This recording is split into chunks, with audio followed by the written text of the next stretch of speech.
So in this video, I'm going to be showing you the first part of configuring new projects in Android Studio. So the first thing we're going to want to do is open Android Studio, as you probably have guessed. So we're going to wait for that to load. That could take longer or shorter depending on how quick your computer is.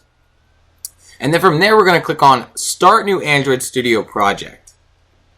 So this screen is going to be the entirety of what we're going to go over in this video. So it's going to be fairly short. So the first thing here, application name, is exactly what the users of your application are going to see and what you're going to see. That's what you're naming your application. So we'll call this Hello Android. And that's how Android Studio is going to identify our project, right? Every time we open it up, it's going to be called Hello Android. And it's actually even going to use this name for actually showing our application. So sometimes it'll put it as the title of our app.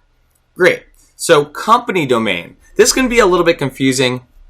Don't worry about it. It is how Android identifies our application. So every Android application is identified by a package name. So you'll notice right below here we have a package name, and it's just kind of building this package name out of our application name and our company domain. So company domain, you could put, if you have a website, you can put that. I did stoneriver.com, and you'll notice that it does com.stoneriver.helloandroid. So it just prefixes everything in reverse. So maybe, if you had google.com, it would be com.google.helloandroid. You could certainly put whatever you want if you don't have a website. So my name's Thomas Brown. I could do, Thomas, or I could do thomasbrown.com, and then it would just be com.thomasbrown.helloandroid. Just know that this is just here so that Android can create a package name for your application. And that package name is going to be how Android identifies your application. So just remember that.